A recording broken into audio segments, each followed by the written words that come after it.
Welcome, ladies and gentlemen, to one of the most requested topics of the Wolf's Den, how to be a sniper. Let's get into it. I hope you enjoy, because this should be interesting. Sniper ghillie suit.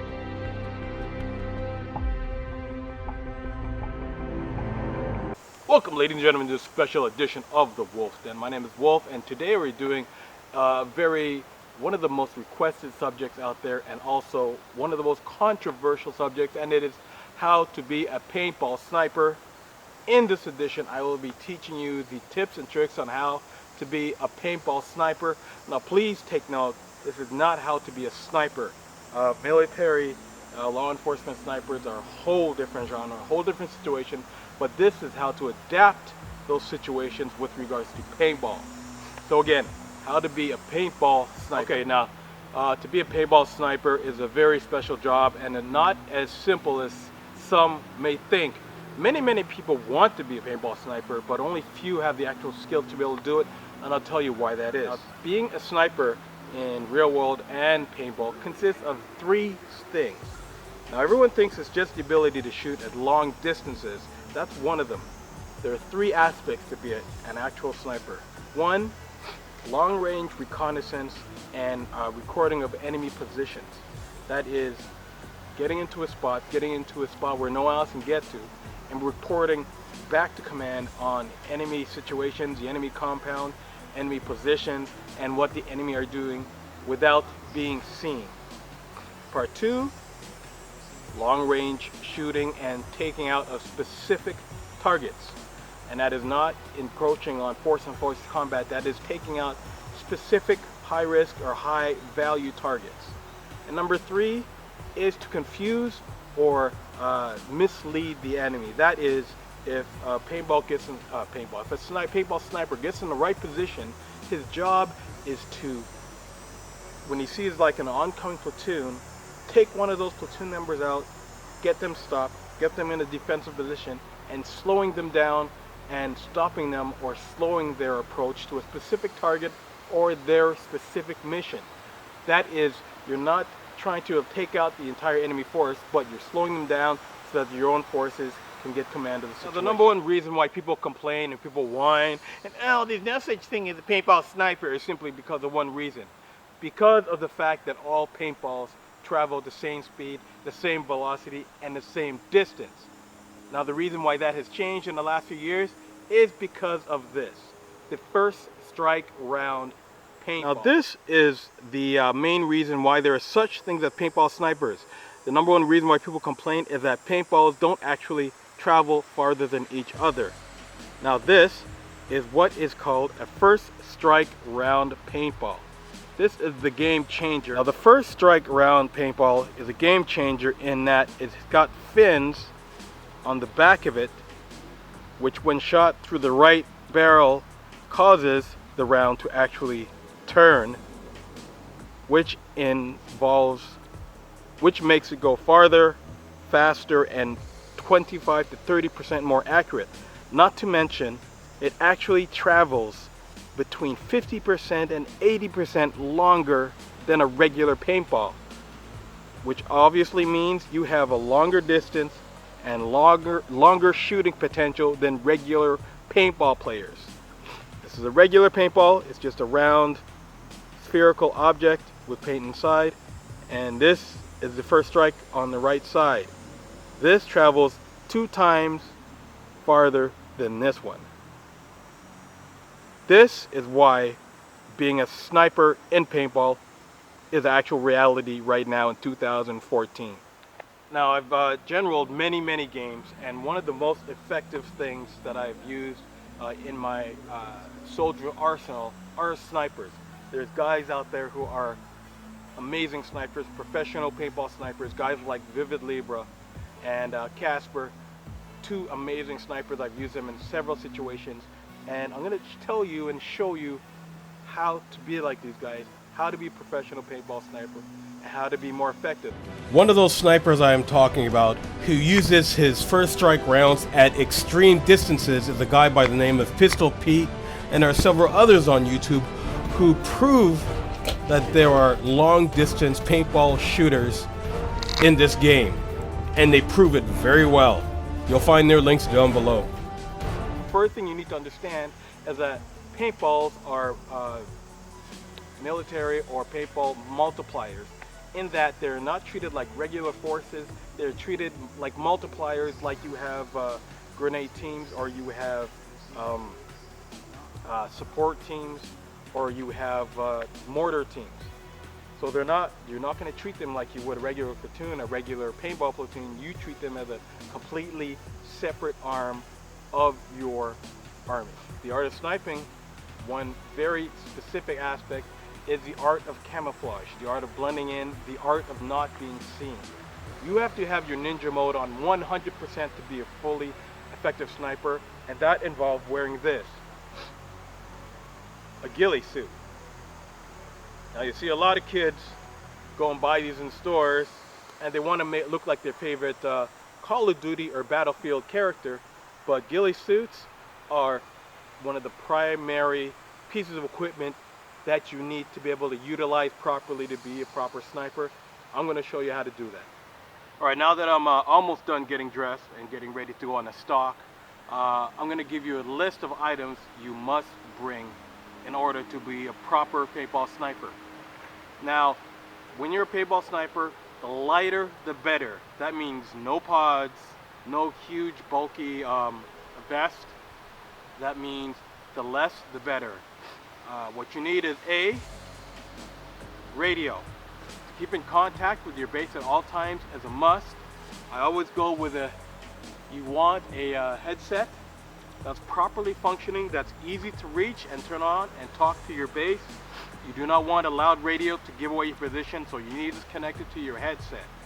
Make sure it works at long distances, make sure it's fully charged, obviously. B, agua, water. You can't see right now because I don't have it on, but you need to bring an aqua pack with you. Wear water on your back, because if you're being a good sniper, paintball sniper, you're probably going to be out in the field between half an hour to an hour each time you're out there, and you'll want to bring water with you. C, bug spray. Lots and lots of bug spray. There's nothing more annoying than having the mosquitoes buzzing right in your ear as you're trying to stay still while your targets are walking by. And you're going to get bit up in lots, no matter what, but the better bug spray you have, the better off you'll be at the end of the day. And even if you have to go to the hunting store and get that DEET, nasty stuff that's really bad for you, if you're using it for one day, you know, a couple times a year, it's not too bad for you, but the stronger the better bug spray. Next, hands, clothing, etc. What I'm wearing right now are the mechanics wear. They're the new multicam gloves. These are the original multicam mechanics gloves. And these gloves are extremely important when you're stalking through the forest, because you're going to be crawling through a lot of nasty stuff. You're going to be crawling through a lot of prickly stuff, a lot of nasty bushes out there, and you'll want to protect your #1 investments out there, and that are your hands.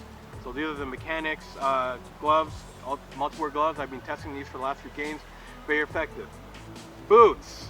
As you guys know, I wear original SWAT boots, and these chase boots have been treated, they're like running shoes, extremely fast, extremely strong, and extremely effective. Great grips for when it's raining outside, and your boots are very, very important. Some of you may decide on to get waterproof boots, which is also a great idea.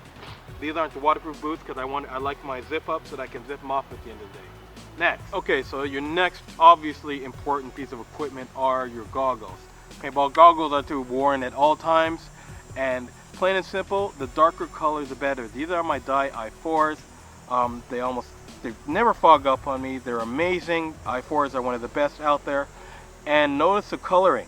These are the dye cam colors, they call it. They look just like multicam. They blend in totally with the rest of my gear.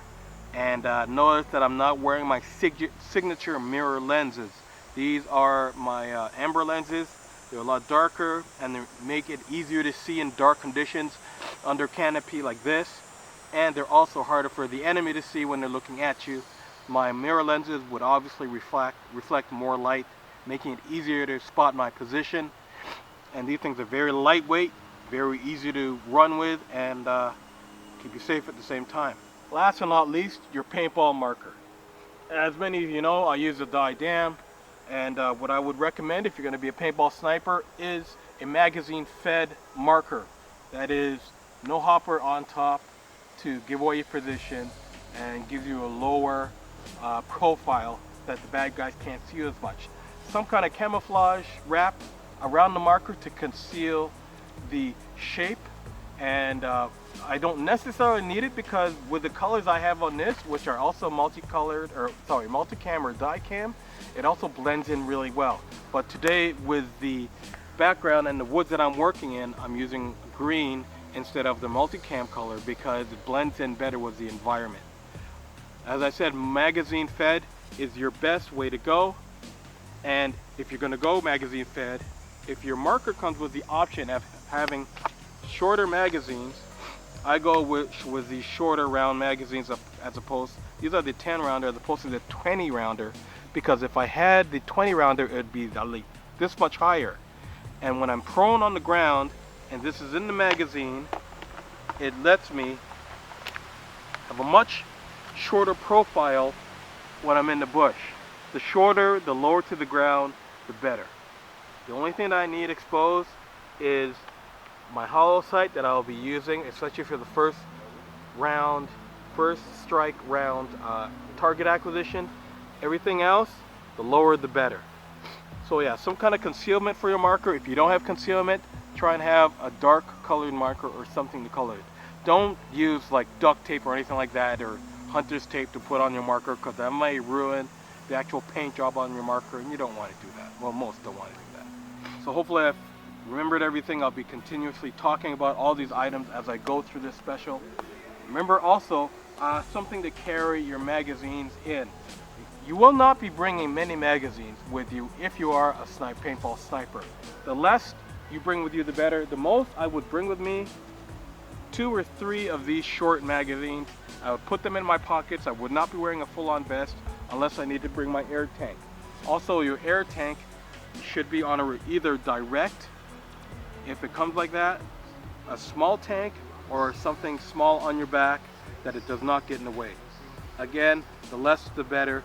The more agile you are, the less weight you carry, the better paintball sniper you'll be. The stalk. One of the most things people don't realize is that you need to be the most in shape player on the field. You need to be able to run longer, faster, and with one of the heaviest pieces of equipment on, that being your ghillie suit, all the way to the other end of the field you are playing on. Surprise is your best weapon, and getting somewhere where the enemy will not expect you is the best way to surprise the other guy. This is me in my prone position. Now the only thing really visible right now is my feet. Now hopefully that will be pointed away from the enemy and they don't notice it as they go by me. Now you're seeing me from the prone position. Head is down, gun is low, feet are low. Everything's very low profile, close to the ground as I can get. Now you have the advantage of watching HD on your computer screen or television, so it's easy for you to see me, but those in the field will have a much harder time. Notice how I'm in the middle of a field and not beside a tree or a rock or a stump, which is even more difficult and people will not expect me to be at. Also note, before you don your ghillie suit, you would take plants and numerous items from the surrounding area in order to match in even better. I didn't have time as I was making this special because I only had limited sunlight, but that's a normal thing you would do. Now, even though you have the advantage of HD camera and being able to concentrate and see, you can probably see me a lot easier than the average foot soldier would. Now, one of the main keys of being a paintball sniper is patience. I have to lie here for a very, very long time. Being aware of my surroundings, be aware of my sounds, be aware of the shadows. You'll be here in this one spot long enough to know all the trees in your vicinity and the radius that you're looking at. Now, 2 things you never do when you're stalking like this. Unless you know that you're 100% clear, you never stand up. You always crawling or going on all fours and moving forward. I'll show you how to do that in a few seconds. Second of all, if you have specific markers, the old school die dams used to turn off after 10 minutes. The new board I have in here will keep it on indefinitely or for a longer amount of time, so I don't have to worry about it going off. Certain markers you have to be wary of if they turn off or on. Your mil-sigs, your max tax, your stuff like that, your SAR 12s are mechanical, so you don't have to worry about them turning on. But yeah, stay hydrated, keep drinking your water, stay still, report into your base what you see.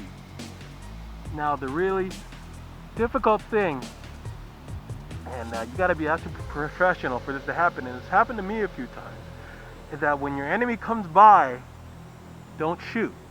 You let them walk right past you unless they're a high value target. If you see a crew of 4 or 5 guys and they're walking towards you and you're hidden well and you're doing your job correctly, they will literally walk right over you and they won't even know. And if you do decide to shoot, if it's someone that's close enough, and if you're using first strike rounds, you're not getting up and shooting.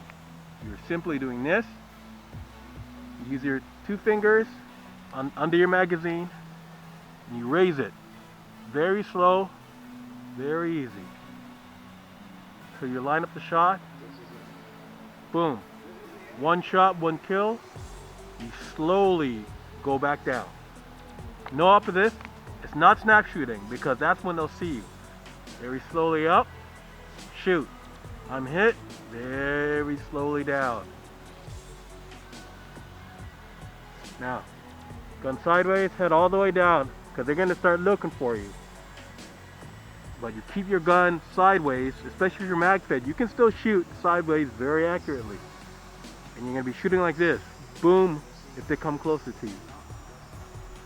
You should not have to, if you're hidden properly and if you stalk properly, you should not, they won't find you.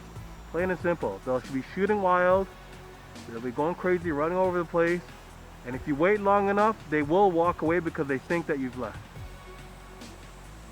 One of the basic things, one of the most important things in this game is patience. Being a paintball sniper requires the most patience than any other player. Keep that in mind. And again, always radio back to your base, tell them what happened, what's going on, where you see enemy players. I'm going to show you how to move and crawl in the paintball game. Remember, the less movement the better. You never get up and walk. Unless you're 100% sure that you're clear for a very far away, you can do a high crawl.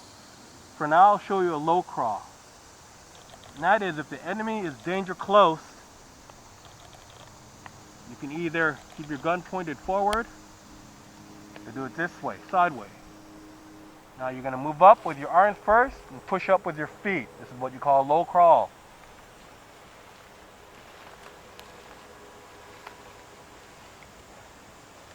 Now if you want to, you can move branches out of the way or go over branches.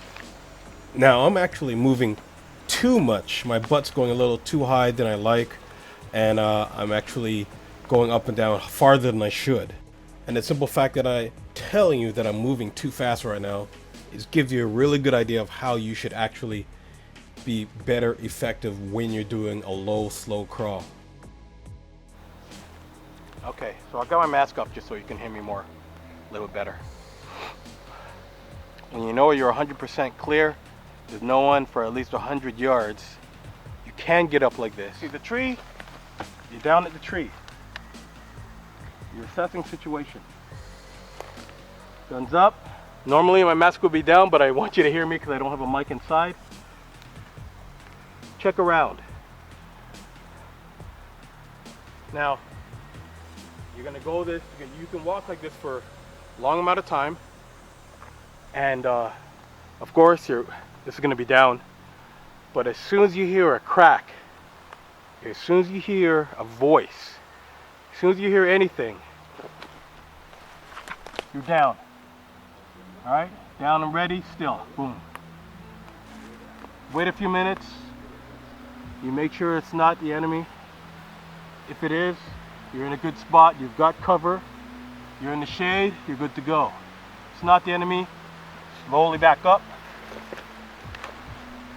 Be on your way again. Again, if you see anybody, stay still, let them go by you unless they're a high value target or unless your commander says to slow down the enemy forces. And in either case, you will radio into them before or after your actual action. Usually you want to do before, because if you die, you're not supposed to be talking to them, because dead men don't talk. Let's continue on, shall we? So far you're probably seeing that there are points where my barrel is covered with my camouflage stuff. Plain and simple, I'm not shooting in this video per se, so I really don't care if it's covered 100%. Usually you would maintain barrels always clear of any material, any dirt. So just to review, slowly move across the field. You hear something, you're down fast. Try not to go on the twigs or anything as you go down to alert the enemy to your presence. Assess the area. Listen out for enemy. If you think it's clear, slowly get back up. Assess the area again. Then continue on your merry way. Again, quietly, safely. On a side note, if I haven't said this already, you should never use pathways or used roads or open areas. See, I'm in an open area right now. That's a very bad place to cross, but sometimes you have to cross open areas to get to your objectives.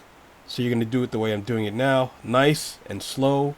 Go to one tree at a time. Being stealthy is an art form unto itself. It takes patience, dedication, absolute silence, and brains. Brains being able to see good spots to fit in, utilizing areas in the woods like ditches and small ravines, finding good cover behind large trees or even small shrubberies. The thicker the bush you're in, the better, because they will not expect the average player to go through the really dense stuff. Also, I would suggest looking up on the internet poison oak and poison ivy and learning what they look like and how to avoid them, because that's something you really don't want to brush up with. Knowing the local animals and being aware of them is also a good thing. There's been a couple times where I've landed on fire ant hills, and that didn't turn out too well. But there's been numerous times I've had frogs and numerous weird looking insects crawl over me as I'm in stalking position. Just let them go. This is their forest too. Respect their neighborhood. Intuition is your best skill. Snipers also need to identify and locate props command needs for extra points on the field. Before you actually start the game, you should range out your scope so that you know exactly how far, and your range estimation is on point so that you can hit your target without having to shoot more than once. Yes, I said it, scopes can be actually used legitimately and correctly, even with paintballs, especially first strike rounds at long distances. Next episode, I'll talk more on how to veg up the suit. That means taking plants from your surrounding area to make it fit in more with the local plant life. And maybe I'll get more specific on escaping without being compromised when your position is discovered by the enemy. I didn't want to make this a 2-hour video. I just wanted to cover the basics for now. We'll get more advanced later.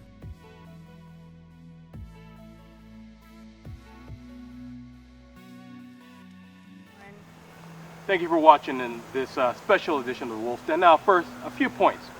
For the naysayers, because we're always going to have those keyboard commandos at home who are going to complain and say, oh, there's no such thing as paintball snipers, and you just want to be pretend snipers, and you will pretend it's not pretend military, it's not pretend this, it's not want to be this. Paintball snipers serve a specific functional role in the game. You're the type of paintballer who is ready to go shoot, ready to spray and pray. You want to carry 10 pods on you, and you want to take out as many of the enemy you can. This is not a position for you. This is not what you needed to do. I need you elsewhere on the field. I need you for that force and forest battle. I need you to clear out the specific base. I need you to do something else. Paintball snipers have a completely different mission, and they have a completely different skill set. So it's not a matter of wanting to be the real life thing. It's a matter of serving a specific function in a paintball game. Paintball snipers meet a specific requirement that I need in the field.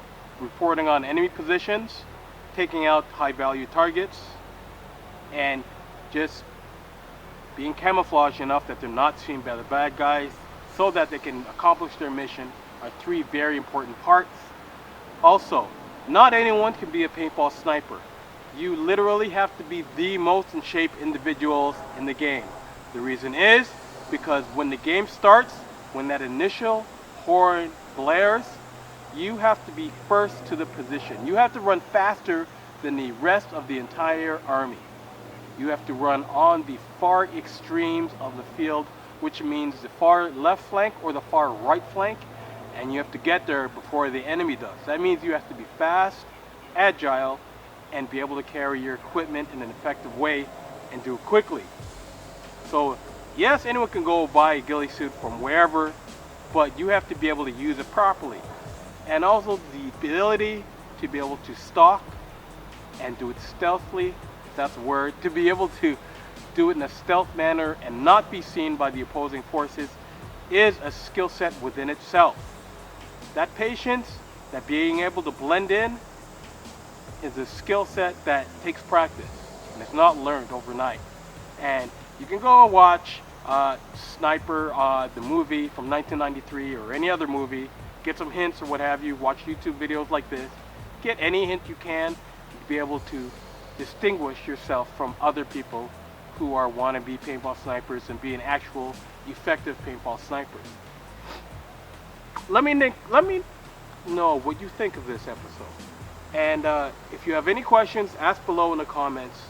And any hints for other paintball players, I'll put them in the annotations and I'll also put them on the video. Like I said, there are specific paintball snipers out there who make this their goal in the paintball world, to be good at what they do, and these guys are really good.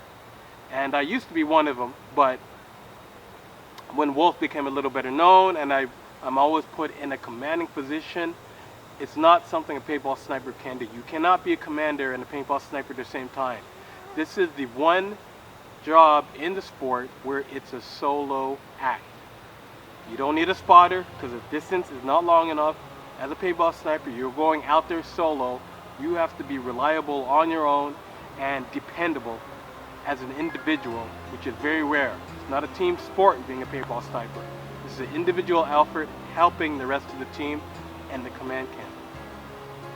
So Wolf then, I'll see you in the tall grass. Booyah.